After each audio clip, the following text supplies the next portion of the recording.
think before you I speak. just got it. The last time I told you, when you told your mother and your mother told me that you They told slip her of the the secret tongue. I told you not to tell me. Hi everyone, you're watching Lip Service on Bent TV, where we help you with your problems. I'd like to welcome my regular panellists, Jess, and our guests, Rach and Andy. Hi. We are theming tonight's questions around infidelity. Ooh. Okay. So we're going to kick off with Chad, who he moved to Australia from the US with his partner, and have been together for 5 years. Just last week, he found him on Grindr. He's devastated. They thought he had a very solid, trusting relationship, and he's asking us to advise whether he should leave him. Wow. One thing, the partner he needs to chat to the partner, obviously. The partner could be on Grindr just looking and playing about and not really doing anything. So you shouldn't jump to conclusions, is the first point. Yeah, I've got friends who are in a committed relationship, having a kid, and you're on Grindr. What is it? What's the female one? Brenda? Brenda. Yeah, and just for shits and giggles, you know, just having a look through, like, but, you know. So it's like a hobby. Hobby, Yeah. yeah. I mean, I get on it with my friends, just having a look through and going, oh my God. You know, Yeah. And look, I don't know if this sounds a bit kind of innocent, you know, naive view, but they have just moved here from the US, so could he be kind of trying to meet people and they do have not necessarily a friendship? You know, they have the option to. There are alternative ways to make friends. True, than Grindr. true. Yeah, But to say, that's kind of pushing it. I'm only on just to make new friends. Yeah. But if the boyfriend is having extra marital affairs, let's say, then, what's his name, Chad, needs to have a conversation is the thing. Communication is always. Yeah, what's going on, and then how does Chad feel about an open relationship? And it may or may not work for him, and if he can't cope with it, and if the boyfriend keeps doing it, there might come a point he's got to end it, but he's got to talk first. Yeah, you're right. It Surely. can't be so black and white as to should I leave him or not. Just have the chat. Just finding that out. It's got to Bit too black understand the and white, motive maybe it should behind be. it. Look at some shades of grey. I knew some guys who were in a relationship, and it was only okay for them to be involved with other people if they were both involved at the same time. So Yeah, I get that. threesomes were okay. That was their thing. So just because he's on Grindr doesn't mean it's all over. No, totally Just not. be looking. Okay, there you go, Chad, that's our view. Look but not touch. All right, so I've got one from Beck, and she says, I've been seeing someone for a few months now, but we haven't ever formalised what we are, even though we see each other a few times a week. Last weekend, I was out with some single friends, and I ended up hooking up with one. Should I tell this girl I'm seeing, or is it actually okay because we're not technically in a relationship? How long have Tricky. How long have they been? She says a few months they've been months. seeing each other. It's not, you know, of. it's not clear. I mean, what do you think, Rach, in terms of boundaries? I mean, I think that if you haven't had the conversation, you're not obligated. But at the same time, I'm an honesty person, so I just figure if I haven't done anything wrong, if we haven't formalised anything, then I'm actually not doing anything wrong by being with other people. So I don't think there's anything wrong with saying, hey, you know, this is what I'm doing on the weekend. You know, what are you doing, and where's this going for us? And Would you tell? I would. The other person? Yeah. Oh, I hooked up with. I would. blah, blah, Well, blah. I've been in that situation where I've been seeing multiple people at the one time and just being open and honest, and no one gets their feelings hurt, no one's crossing any wires. No But you had one's- that communication first with all of them, I'm guessing, did, that it was yeah. all open. And, Yeah, How Yeah. many? so- 3. I live vicarious go over Rach you. and Ray. I think some people can go on for a long time without really saying out loud where they're up to, and Yeah. just, I don't know, feeling comfortable but not actually putting it out there in writing sort of thing. Yeah, because even though it hasn't been formalised, it's a few months, they're seeing each other a few times a week, it sort of feels a bit kind of cheatish. It does feel wrong, doesn't it? Do you know what I mean? What do you think, Sam? I agree. I think there would be probably, if they've been dating 3 or 4 times a week for several months, there's probably going to be kind of together. I think for all intents and purposes. Yeah. So I think they probably would need to talk about it. Yeah, or it might be all over as a result of this. Yeah, exactly. or decide not to do it again, put that one beside you, and have the discussion with the partner to say, let's be exclusive. Yeah. And jump onto Brenda. Yeah.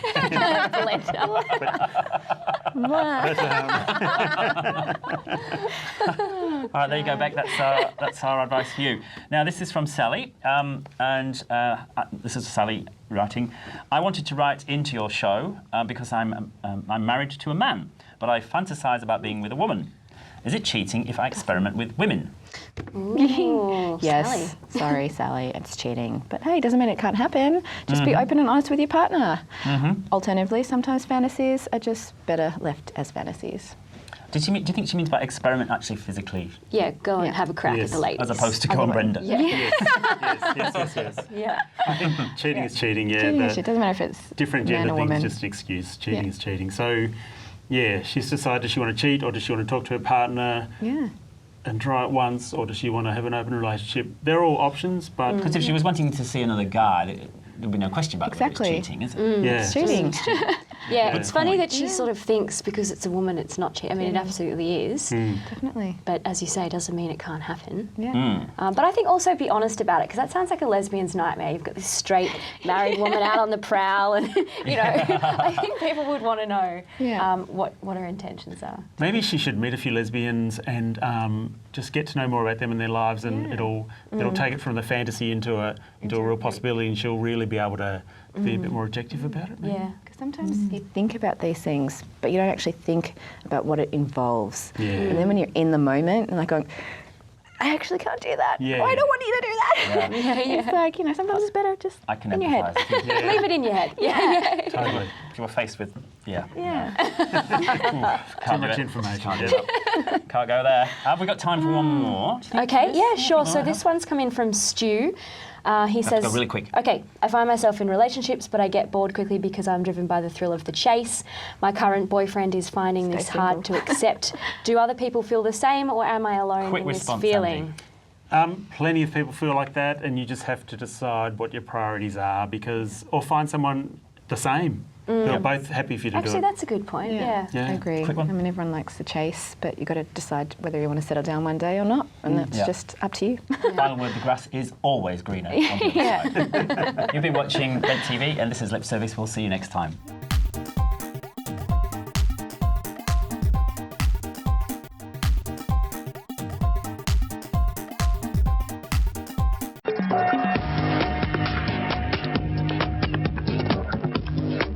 Hi, I'm Mark Hadden, and this is A Queer Idea for Bent TV. I'm here today with John and Amelia. Hi, guys. Hi. And we're going to be talking about Youthworx Productions. Now, in a previous episode, we did talk about Youthworx. John, do you want to give us, for people who may have not seen that, just a little rundown about what Youthworx is? Sure, yeah, so Youthworx is a youth media social enterprise that trains and employs young people who are homeless or at risk of homelessness. We have a supported training model in partnership with the TAFE where we run 3 certificate levels of training in creative industries, and then at the end of that we've got a little business which we set up, which sort of grew out of the training program called Youthworx Productions. And the business is film production business, and we employ young people who've graduated from the training, as many as we can, which is 5 young people at the moment. Yeah.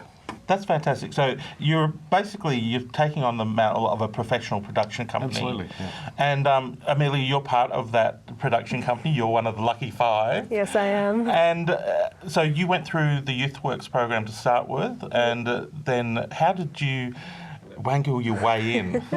Well, I was in the Youthworx training program for roughly 18 months, going through my certificate 1, 2 and 3. And near the end of my studies, a position opened up for a traineeship, and I applied and I got accepted. Yeah. Well, that's not wangling at all. That's dedicated work, isn't it? Exactly. Thoroughly deserved it, yeah. So, John, what sort of work does Youthworx Productions actually do? Sure, yeah. Look, a lot of the work we do is little documentaries for a lot of community organisations, a lot of other not-for-profit organisations, for councils, for schools. What's really been really interesting as we've developed this business, because it was an idea which kind of just grew out of the program, as I said, but has been that we've attracted really fantastic work and a lot of really interesting social content, I suppose. We work with a lot of grassroots organisations who are doing amazing kind of projects within the community, but historically haven't necessarily had the funds to have their stories told. I think as the digital age has come in and the market's kind of flattened, more people are getting access to being able to tell their story, and so that coincides with our business in many ways. But what it means is that we get exposed to wonderful stories. So we're doing a lot of work with Indigenous communities. We're doing work with LGBT communities. Filming some of those projects related to that. And also working with education schools, a whole range of different places. So yeah, it's really interesting social content. So the young people we work with get technical and artistic skills of producing films, working alongside professionals, but they're also exposed to rich social stories. That's fantastic. Amelia, can you tell us a couple of the productions you might have been involved with and what was your role in that? Well, with a lot of the productions that I am involved with, I usually have several roles. Sometimes I'm filming, sometimes I'm editing, sometimes with Live Up, for example, I do a lot of the script writing. One of the first ones that I was ever involved with was a story called Recipe for Community, and it's got to be one of my all-time favourites that I was involved with. It's basically a program where adults with disabilities get together with young kids and they just hang out together. And it was a funded program that was run at Abbotsford Convent for the last few years, but last year was unfortunately its last year, but we got to capture those moments on film, and it was just really nice to be involved with something like that and be able to tell the story of that, even though it is now over. Yeah. So yeah. The other thing I want to find out, Amelia, is how has this changed your life?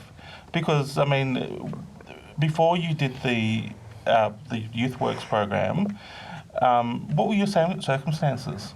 Well, I had dropped out of school before I started at Youthworx at a very young age. At the age of 14, I dropped out, and I was kind of sitting around at home doing nothing. I have depression and anxiety, and it was a very large barrier for me before I managed to get into Youthworx. And Youthworx has been extremely understanding of my conditions and of the fact that sometimes I just can't get out of bed, and it's honestly been a really big relief for me finding work somewhere that has just accepted me for who I am, flaws and all, because it takes a gigantic amount of pressure off of me knowing that I can just email John and say, I'm not feeling up to coming in today, I'll see you next week. Yeah. And not feel like I'm going to get fired. Yeah, exactly. Yeah. And John, obviously you do work with a lot of maybe, I don't want to say underprivileged, but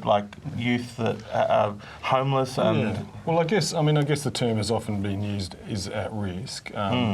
But I think the important thing from my perspective is I see the capacity or the potential in all these young people, and in a funny sort of way, I don't focus on those things. I really try and make Youthworx a place where they can come and almost not forget about those things, because we've got supports in place, we've got youth workers there, and we've got people who understand the background context. But I wanted to create an environment where when young people came in the door, the immersion was in creative production, so that everything was focused towards that, so that once you got in the door, I just wanted to make it really busy. I wanted to keep everyone really busy doing creative, interesting work, because I think so much flows out of that. And I think when you're really engaged and there's kind of meaning, it gives you a reason to get out of bed. Yeah. And sometimes the focus, and particularly often for people who are, so-called underprivileged, the focus is often on survival skills or food and shelter. And I think that obviously isn't terribly important, but sometimes it's engagement and immersion and creativity that will give you the desire to develop the survival stuff. So for me, that's what Youthworx is about, trying to create that environment. And like I said, I try and just see the young people for what they present to me. So I almost sometimes don't always know everything that's going on in the background. In some ways, that's good. There is people in our organisation who are more across that. But I just, when I see Amelia, I see someone incredibly talented who's got enormous capacity, and who the world's her oyster from my perspective, because I see someone who could do just about anything, and I see that with a lot of our young people too. I just see, they might come, they go through their moments like all teenagers. Yeah. But I just see this incredible potential, and for one reason or another, often in their environment or education has not necessarily been able to tap that. So our role, is to try and create an environment where that can be tapped into. Exactly. And you're definitely setting up people for the future. I mean, all these That's the plan, yeah. guys have got careers in television, film, radio in the future, and that's what the plan is. Well, obviously with some of our young people, that's not necessarily the plan for everyone per se, because we understand it's a very difficult industry. So initially, the initial profile of Youthworx is really re-engagement with learning and with that sense of capacity and that sense of, if I'm capable of this, I'm capable of that. So a lot of the work is around young people sort of having that experience and then kind of going, oh, actually, I want to go into carpentry, or I want to do that. But that re-engagement is given the confidence to go on to that. But then we recognised that there were young people like Amelia who could viably have a career in this type of industry. So, and that hence we set up the business. But we don't, like I said, we don't expect everyone to do that. But increasingly, we've developed a model where we employ young people and we encourage them to continue studying. So Amelia's doing a Cert 4 in Screen and Media, and 4 of the other young people we work with are also doing Cert 4s in other mainstream courses. So there's that complementary skill development as well. Look, we're going to put the email and web addresses on the screen for people. Thank you for your time today, guys. This is Mark Hadden, and this has been Queer Idea for Bent TV. Thanks very much. Thank you for staying with Bent TV. Please visit our website, Twitter, YouTube channel and Facebook to find the different ways you can support Bent TV, provide feedback and become involved in supporting Bent TV. Back after this break.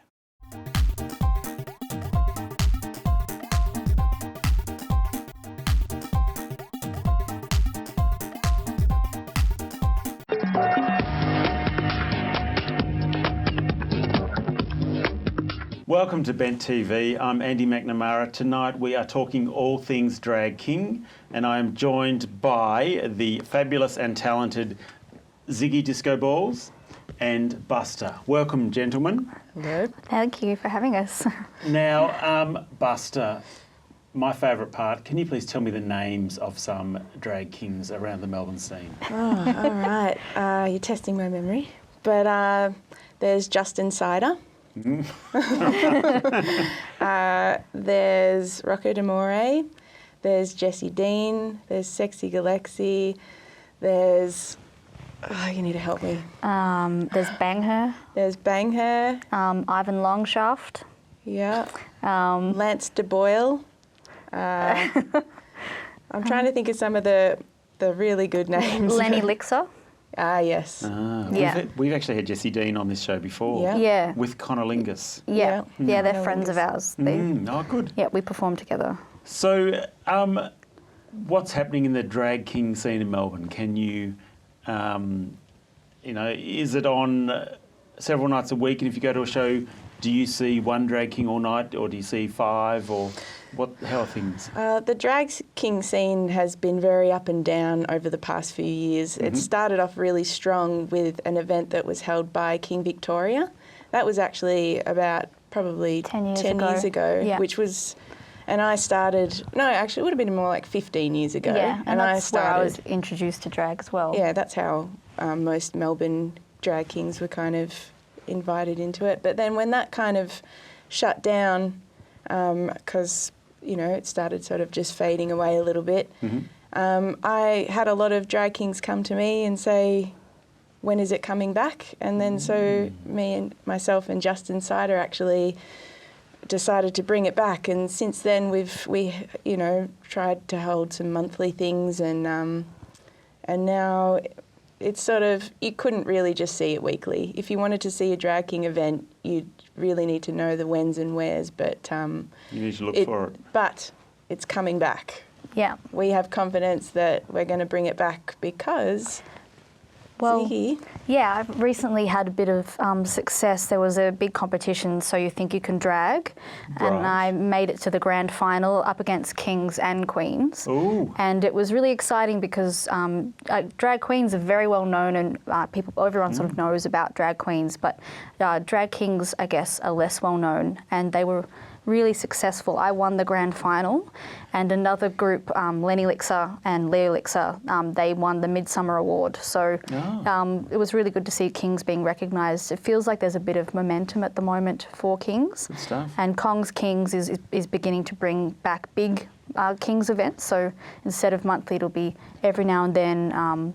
But bigger. Bigger and better, and inviting a really broad range of performers in, and we're really excited about that. Good. Now, in the So You Think You Can Drag contest, obviously, I'm assuming there was no swimsuit section. No. What did you have to do? Is there an ad hoc was- ad-libbing part, or is there an all-performance part, or? No, it wasn't as complicated as that. There were semi-finals, so basically you just had to perform a drag act, and it had to be limited to 3 minutes. Oh, like Eurovision. Yeah, so I had to like cut one of my acts down, Mm-hmm. just cut the juicy bits all together in one package, and and did that and performed my Sugar Daddy act, which was lots of fun. And there were other kings and queens that all made it to the final. I think there were 8 in total, and there was judges from Midsummer and judges like from the drag king community and from Same Same. It was a very big event, and winning it was really a big honour and a surprise. And Congratulations. yeah, For a drag king to win, it was definitely a big deal. For the drag king community, Yeah. it was a real triumph for us. Were Yeah. there a few drag queens throwing their handbags at you? actually yes. I thought so. there were a few ruffled feathers because I guess it's a competition that meant a lot to everyone that was involved in it. And the prize was to perform in Drag Hero next year in Port Macquarie, which is a nationwide drag competition. Okay, is that always Yeah. in Port Macquarie? Yeah, Okay, it's I'm not only aware been of going it. for 3 years, but you can only get in by audition, and my winning So You Think You Can Drag cemented my place in that competition. And So who goes to Drag Hero? Are drag performers in the audience, or is it a general public it's audience? general public and drag performers, but people come from all over the area and all over the country if they're performing from Sounds different great. states. It's run by Hastings Equality Respect Outreach Organisation, Okay. and so they do a lot of work with LGBTIQ youth and lots of great things like that. So they're raising profiles and helping out people in the area, and Sounds- having drag shows is one of the ways of doing that, Great. getting people along. Very yeah. good. Buster, in your dream of dreams, if you could do the perfect event for Midsummer next year, what would you do? And I'm not thinking just you solo. I mean, if you could work out the big Drag King show, what would you like? I would love to gather up everybody that was involved with Kong's Kings in any way and just do one big, massive show. That would be awesome. A big boys chorus line or Big something? boys, yeah, all the boys, all of us. But, not just the boys. Like, Kong's Kings involves a whole array of performers. Yeah. So everybody that would ever be involved, I'd Like- love to see them all up on stage at once. But to be honest, organising everybody to do that would be virtually impossible. Yeah, there's been a lot of people involved with Kongs over the years. Yeah. And there's always like burlesque performers, like queer burlesque performers involved as well. So it's not Circus, yeah. circus. There's a big range of people that perform there. And Kongs has actually been at Midsummer before. But yeah, to produce like a big extravaganza, that would be Cool, lots I'll of come. fun. King Victoria actually did do a show similar to that with everybody that was ever involved in King Victoria. They did manage that one year, and so it's not completely impossible. And maybe one day, if we got a big enough spot on the Midsummer stage, we would absolutely be willing to do something massive and epic like that. Cool. Okay, question for both of you. Summarise Drag Kings in 3 words. Wow, that's a tough one. I would have to say gender bending, hyphenating that word so it's one word. Gender bending, queer masculinity. Buster? I'd have to say hilarious, insightful, and and I don't know, Naughty. naughty. Yeah, definitely yeah. naughty. Yeah. Thank you, gents. You have been watching Bent TV. I'm Andy McNamara. My guests tonight are Ziggy Disco Balls and Buster. Thanks for watching. We'll see you next time. That's all the time we have for tonight. Thank you for watching. My name is Gavin Henderson. Please visit our website, YouTube channel, Facebook to keep in contact and support Bent TV.